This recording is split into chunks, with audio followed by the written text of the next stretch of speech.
Okay, it's my distinct pleasure to introduce Emily Nicholas as our lunchtime keynote speaker. Hello, folks.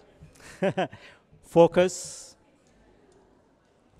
Okay, I'm not going to actually read the whole biography that is in your package about Emily Nicholas.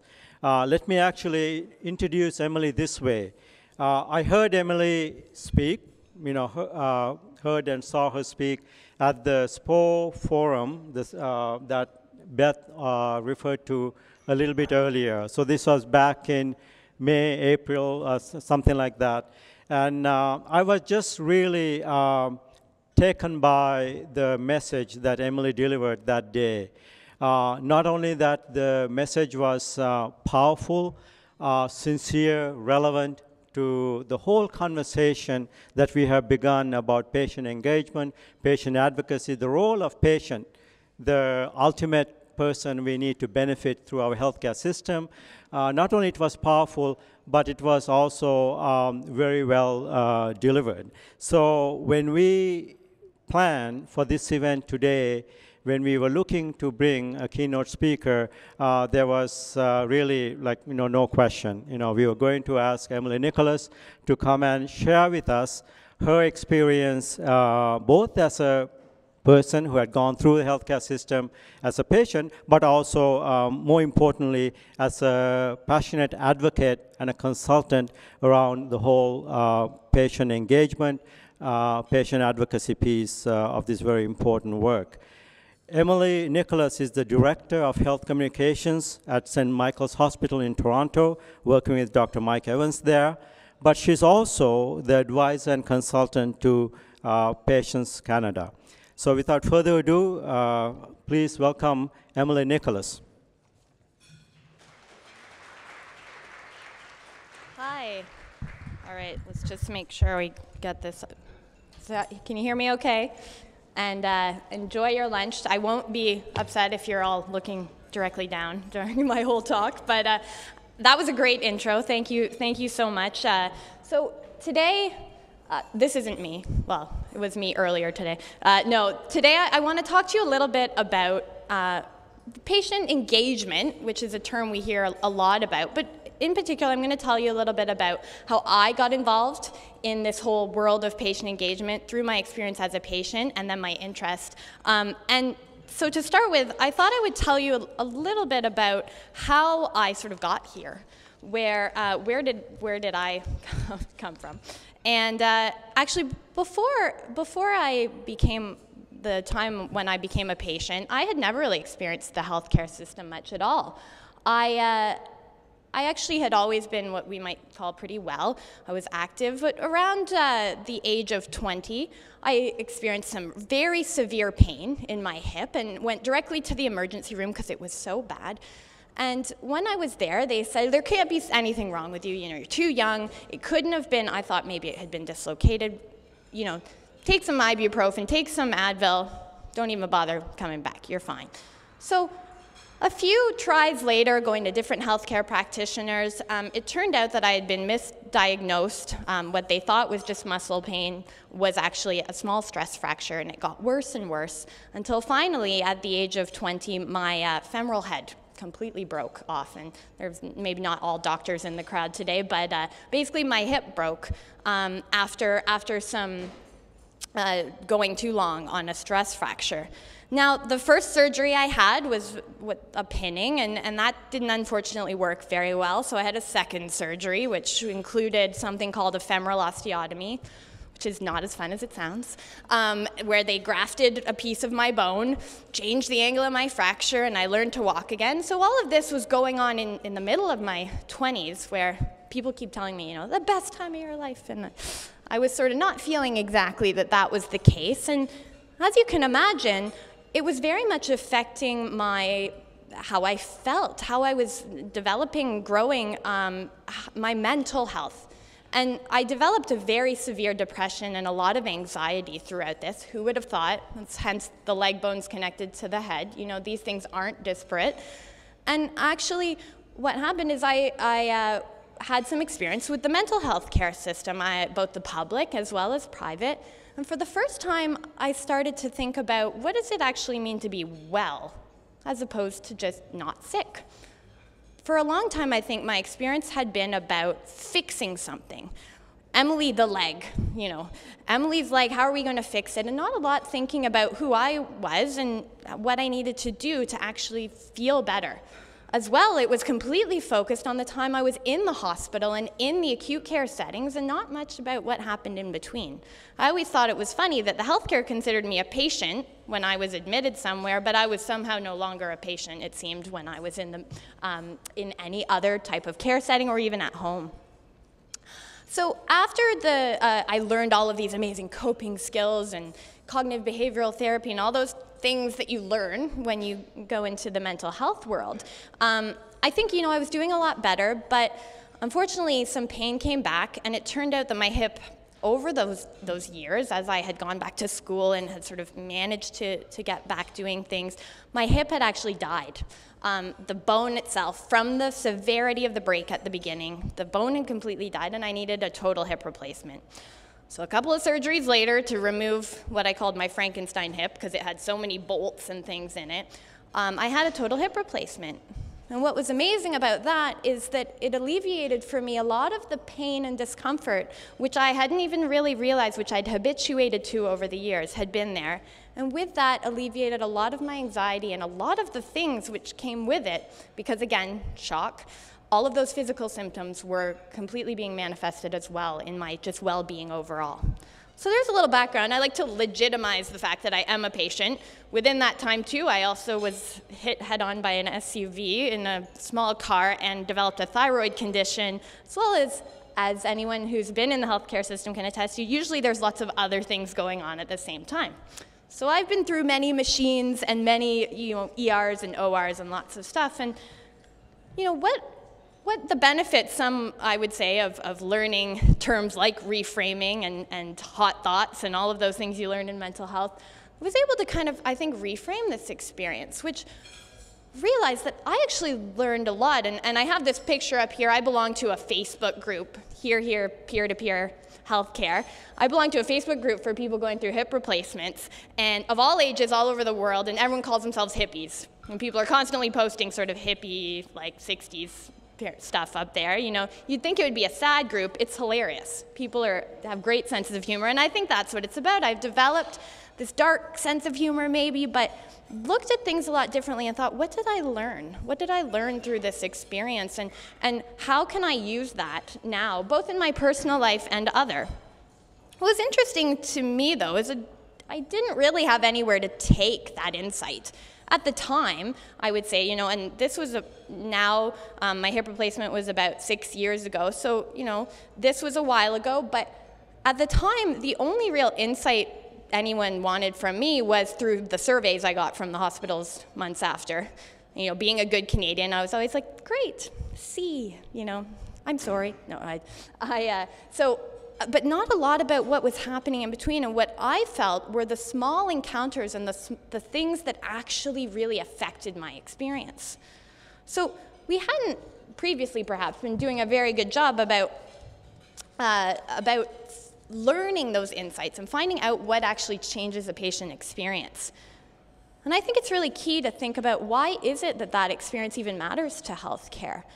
I don't think that we want to go into something like, how do we do patient engagement, without real consideration for what's the logic behind this? Why does this matter now? And this isn't to teach you anything, because probably most of you, would be able to cite lots of these statistics.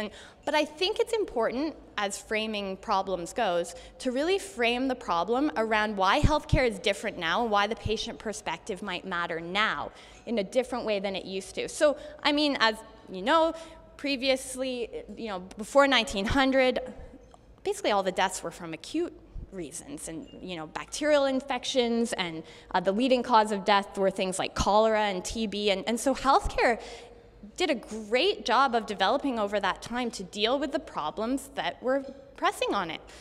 And I think we've made amazing strides. Our system, our acute care system, in my experience, was great. However, Canada today, and these are 2012 statistics from the WHO, so I'm sure it's actually even more now, but 89% of deaths are due to chronic diseases, and with an aging population, many people have comorbidities and multiple chronic diseases, and so the problem that most patients are facing are very different. And if we consider what those different types of problems are, and I do think it's important to do this, we could think of when someone has an acute issue. Now, Shalom Gluberman, who is our president at Patients Canada, he actually wrote a paper on this, and actually it's in an Atul Gawande book and all of this, but he broke down problems into sort of different types. Now, they're simple, but then there's something like a complicated problem, which might be analogous to building a rocket ship, where you can use formulas. You get better at doing it, but as long as you follow the formula every time and you develop those protocols, you're going to do a good job. And if we think of acute disease kind of as a complicated problem, I think it's okay to focus on patients in the way that we typically do, which is maybe more of just a body to be treated. I mentioned before, Emily the leg. Maybe that's okay. Maybe it's okay to say, okay, we're going to focus in on this one small problem, or not small, I shouldn't say, but this one problem, we're going to take the steps to fix it. In that situation, the patient can be quite passive. I was very passive during my surgeries, thank goodness. But I wouldn't have wanted to give direction to my physician. But, and if if I was a name on a card, as long as they got the job done, I was okay. However, when I look at my illness as sort of a chronic thing, I will always suffer from my thyroid problem. I will always need help with my hip. When I look at, drop the mic, as they say. When I look at that sort of a problem, we could think of it as a much more complex issue, which is that actually I need to be considered as a person, as a whole person, in an environment with all of the factors that come around me. We heard the word community before. We need to think about me being in a community if we want to treat me over the lifespan. There are resources that I need that aren't just an expert, but I need to consider my family members as part of resources on my team. I need to consider relationships, and this is a much more complex, if we call it that, issue to deal with. I can't be passive in my healthcare because I need to be able to tell whoever I'm working with what's working for me and what's not. And my experience in my healthcare is going to matter to things like how I adhere to the prescriptions, to the things that I need to do to keep myself well. So I think, and I talk to patients about this a lot too, because I think as we engage patients, it's really key that people feel like there's a reason that I'm being engaged here. This is important to healthcare today. If we think of 20th century medicine, it did amazing things for patients and to patients, but not a lot with. And family caregivers, communities, that was really definitely left out of the equation. So what does this whole patients as partners thing, or patient engagement thing, actually mean? It's been very interesting for me over the past actually 7 years now since I started with Patients Canada to watch this big transition start to happen in how, I guess I could say, bought into this concept of patient engagement we are. And when I started, we used to go out of our way to contact conferences, such as this one, and say, would you let a patient come? Would you let a patient come, maybe ask a few questions? And sometimes I think just out of sort of, they didn't want to ruffle any feathers, they'd say yes, and I would go and I would wait my turn to get to the mic and say, did you consider patients during that sort of process? Or how are you involving patients in this? And usually there'd be some silence and some humming and hawing and then moving on. Today, I mean, for one thing, I'm here right now doing a keynote at lunch, but today we cannot keep up with the amount of people who are contacting us saying, how can we get patients involved? How do you do that? How can we do this? And I think it's now, I mean, this is what I feel like. If anyone who works in patient engagement, it's sort of everywhere in healthcare now. And there's all of these lovely, like, I don't know if this is the Sistine Chapel or ET or what, but it's all the rage, as they say. It's a very sexy term, but what is it? And I think we've already started facing this today as we talk about how do we do this? What is it? There are a lot of unknowns still. However, patients are becoming partners, I'd say especially in smaller settings, in smaller organizations, not smaller organizations, but in specific organizations where they can develop things like patient and family advisory councils.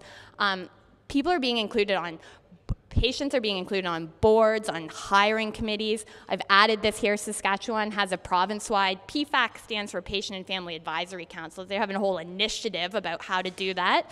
We'll share these slides, or they will be shared somewhere in the future. So I've made sure to include all of the resources that I'm using in links at the bottom. Health Quality Ontario, which is our health quality sort of arm's length organization from our ministry, has a complete program around how to involve patients in the development of quality improvement initiatives and measurement. This is directly, I did a little bit of searching before and looked a bit about what's going on in Saskatchewan. I think there's some really great things going on here, but I mean, the whole mission behind this being patient-oriented, building capacity about how to involve patients, this is becoming part of the lexicon. These sorts of terms are being used and are being thought through now in a different way than they were previously. However, and this has come up today as well, there's levels to patient engagement. It's hard to even talk about it as one thing. And actually, mentioned before, you know, there's focus groups. That was probably previously how a lot of the interaction with research and patients went. We'll have a focus group. And we're talking today, I think, about patient partnership in research, where patients aren't the subjects anymore. Patients aren't just in a focus group. Patients are actually co-leading things. They're co-designing.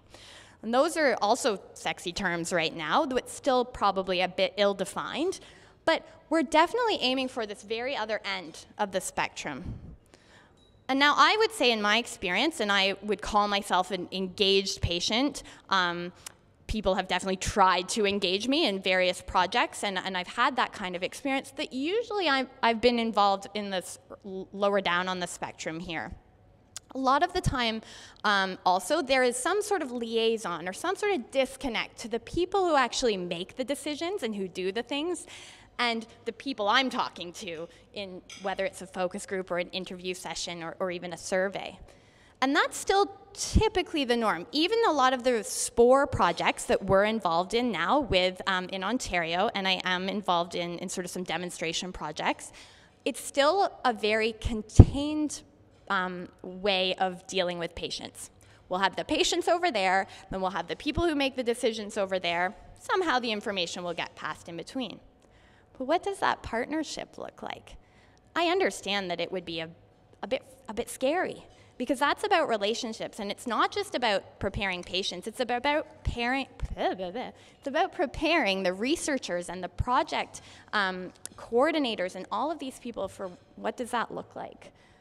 So, I mean, I think the reason I put this slide up, and I don't have time to go into this whole process of it, but there's a group involved out of the UK, which some of you probably are familiar with, but I like this term deliberative, because I think that's often what's sometimes missing from some of the work that we do in patient engagement, which is we are actually now, you are being mandated to do some of this work, to say you must involve patients, you must engage patients, before we actually know exactly what that looks like. And what it can end up happening, I think, and I've seen, is that we skip over a lot of the steps to really build a solid foundation for how do we do this, and we have to jump right in so we can tick the box of having done it. And this deliberative process of looking at the purpose for it, what is the process we're going to do? Who are the people we need to engage? That really considerate part sometimes must be jumped over for logistical reasons, but it can actually have a massive effect on the success and sustainability. And it also brings up this big scary word in patient engagement that everyone says, no, we don't want tokenism. We don't want patients to either feel or to actually be treated just like a seat to fill at the event. And the tokenism term comes up at everything I go to. Someone goes, oh, we have to avoid tokenism. How do you avoid a feeling? It's a lot to do with things that, are to do with how authentic it feels to be there. I love this cartoon, because I've been to things like this where I feel like someone has paid money to fly me somewhere and put me at a table with a bunch of people who can make decisions, and I talk a lot, and I will try to talk, but nothing necessarily really gets through. And you do end up feeling like a token. You don't know where your information went. You don't know what that time was invested in or why. And you end up feeling disenfranchised with the whole process.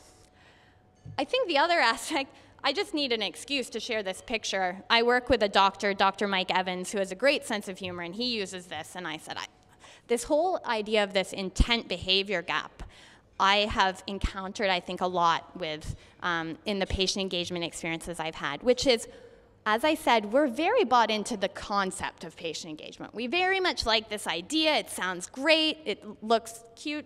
You know, fingers are touching. It's magical. But the doing of it is actual work. And it's actual work in terms of, it's also money, it's infrastructure, it's a lot of people, it's considering it over the long term. It's not just a one pilot project deal.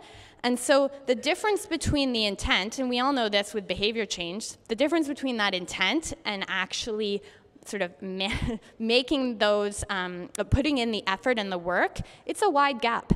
And it's sometimes difficult to actually either, you know, get the money to do it or the time. But unless we do the groundwork, and unless we build the proper sustainable, or groundwork, do the groundwork, we're not actually going to have a sustainable, successful patient engagement plan. And this would include things, I just put this up here, we run workshops about how do you prepare for patient engagement with different organizations. And this is just a little overview of some of the things you would want to consider as you go and embark on it. Now, I don't say this to frighten people or to say, you know, so don't bother. I just think that these are all doable things. In terms of thinking about ahead of time, who do you need and what are we going to need to do to support them? This is an effective way and an efficient way in the end of actually engaging with patients, but it just is going to take work up front.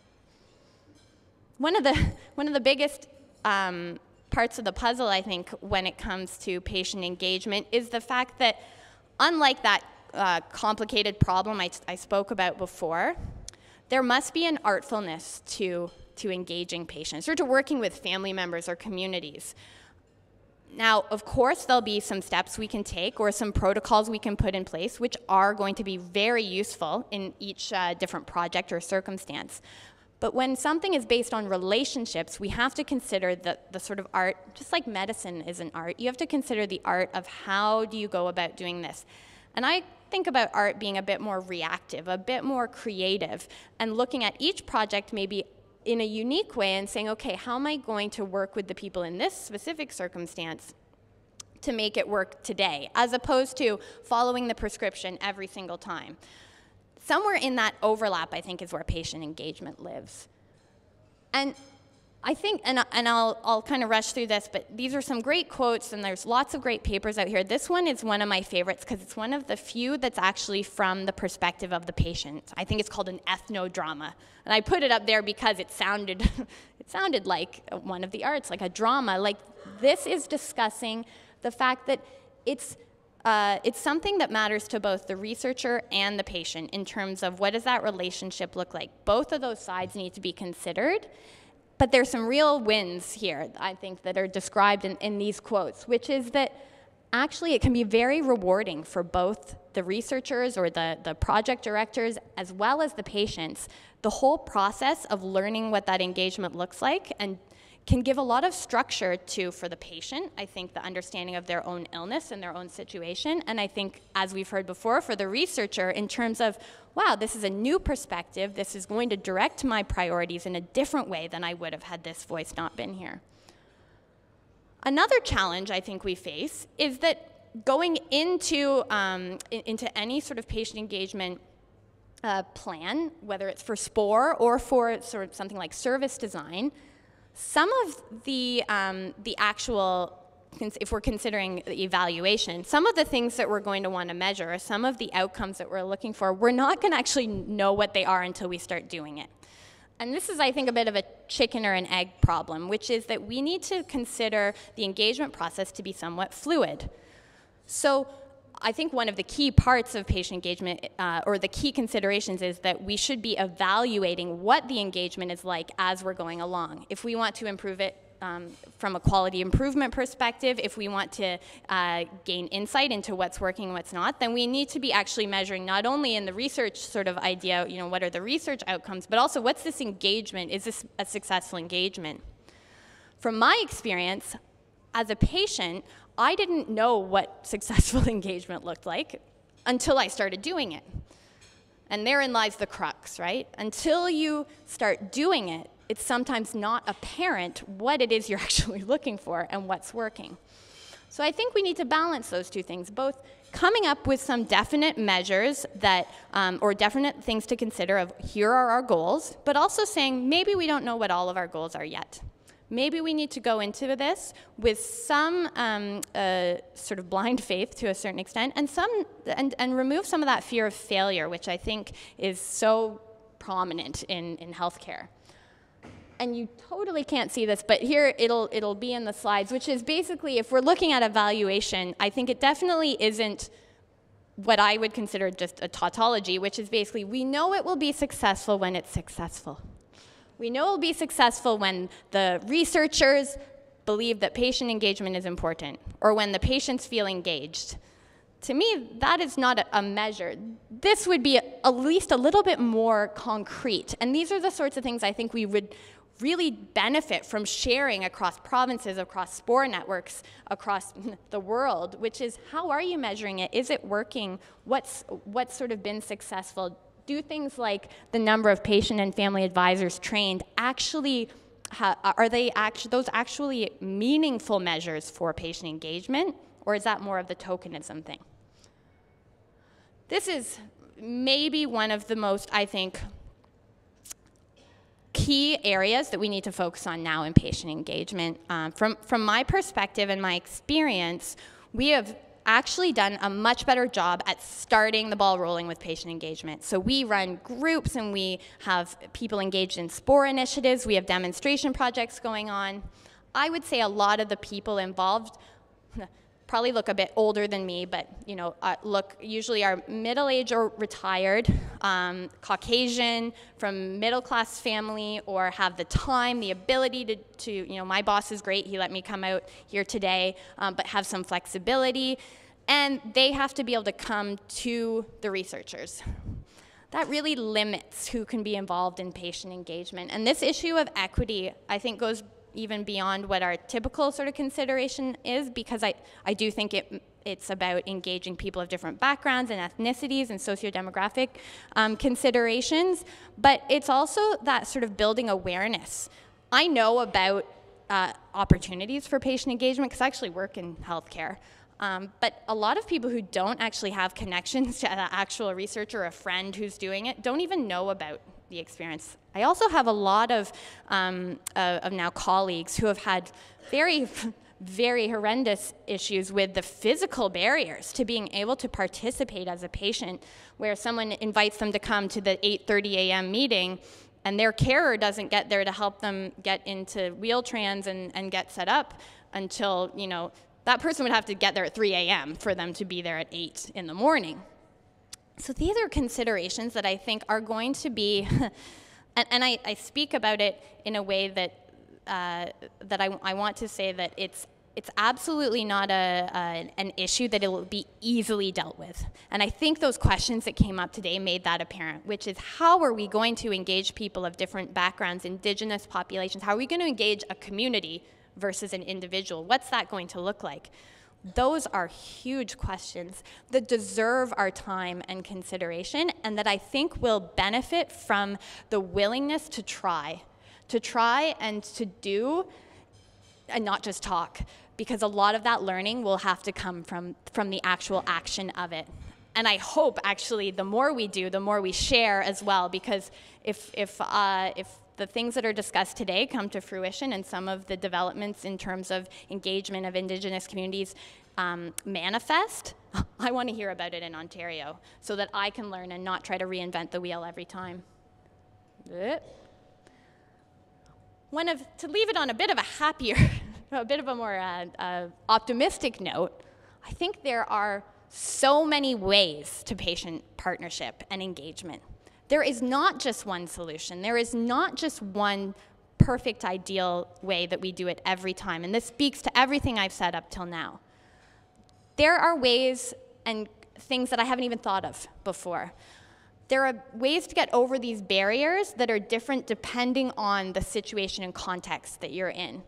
And so it's almost limitless, that you don't have to feel like because I don't know all the best practices, then I shouldn't even get started.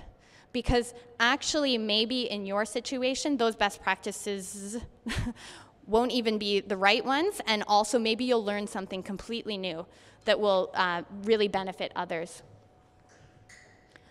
Now, just because I'm going to share these slides, I've thrown up a bunch of some of my favorite patient partnership resources, but this is more to say that there is a ton of stuff out there. You don't even need this. Just Google patient engagement, and you'll find some stuff that's not as helpful perhaps, but there'll be lots of great resources to draw from. But my favorites tend to be things like the Change Foundation here actually has tangible examples of projects where patients were partnered with and where there were outcomes that were measured and where they looked at what difference it made to have a patient partner with service redesign or a research project.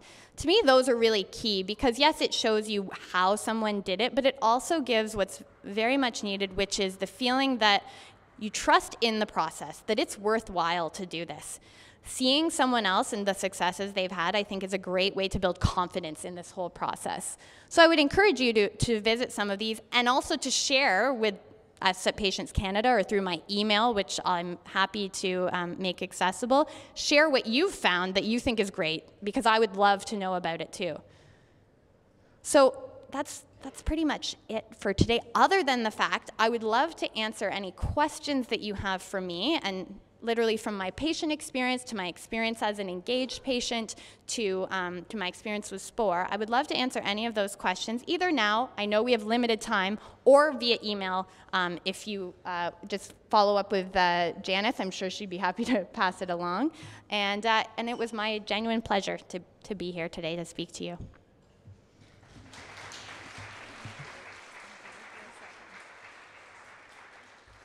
Thank you very much for that, Emily. We do have time for one or maybe two questions before we get going on the next session. Are there any questions? Yes. Hi, thanks for that, Emily. I just had a quick question. You touched a bit upon equity, which was really interesting. I'm wondering if you have any experience, particularly with your work at St. Mike's, maybe of engaging vulnerable populations in research, maybe with mental health and addictions and that sort of thing. Actually, we have, I'd like to say that we had more. My work with St. Mike's is separate from my work with Patients Canada, but I have worked with the family health team there as well as their inner city research team. And actually, we've just started a conversation about we do a lot of work with patient narratives at Patients Canada, where we want to get the actual stories from the source of the patient as opposed to, as we said, surveys. And we're looking at how we can work with marginalized, I say, patients, which is a bit of a broad term, but especially patients who are homeless and also with addictions and complex mental health issues, how we can make them feel safe in telling their story, what are the boundary issues. I am very interested in what the emotional impact is of being an engaged patient. When I do work, and I have done some of this workshops with preparing patients to be engaged or to be involved, a lot of what I end up talking about is that distinction between you who are sharing your story as your personal story versus the people you work with who are there professionally. And what does that mean in terms of the emotional impact, and how do we debrief people after that? And so I'm very, I want to tread carefully, I suppose, into that world, and to learn a lot from the people who work with and from the people themselves about how they would like to be engaged and what would work for them. So I'd say it's early days yet. I try as best I can to practice what I preach and say I'm not going to presume to know what that engagement looks like without learning a lot more and listening to the people themselves. But hopefully with this inner city research, the health team, we're going to start to look at going into some homeless shelters, starting to talk to people see how they feel about sharing their stories and what that would mean for them. And also just telling them a bit more about why we're doing this and kind of that first stuff I talked about, which is why your voice is important to healthcare and why it's worthwhile. Excellent. One more question. Sorry, we'll just get a, if you could, we'll just get a mic over to you.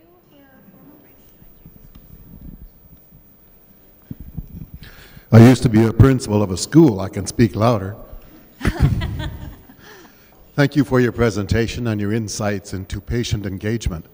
I've been a patient and community representative for 5 years, had varying experiences. Can you describe an experience where you were actively engaged in the decision-making process that resulted in effective outcomes, and what was the major ingredient to allow that to happen? Wow, that's an awesome question. I would say most recently, in terms of SPOR, I've been involved with a group called Clean Meds, it's called. And actually, that group is working on researching developing a list of medications which would be provided to patients for free through the mail as sort of a small scale, looking at, it's related to pharmacare. So we're looking at getting patients involved in developing what that list would be, but also in how the research itself into, once the list is developed and we start to implement this free medication delivery system, for instance, what would matter to patients who are involved as subjects in that. So we have patients involved in deciding what the research itself looked like. Now, for myself as a patient and as someone with Patients Canada, I've been involved since the very beginning of that study's design and have sat at the table with the researchers, with the community engagement people, with the research team to discuss how are we going to go about this, what are we going to do, and have seen literally, from one week to the next, decisions and ideas that I've brought forward and seen from the other patients who are involved brought forward, I've seen them manifested in what's actually done.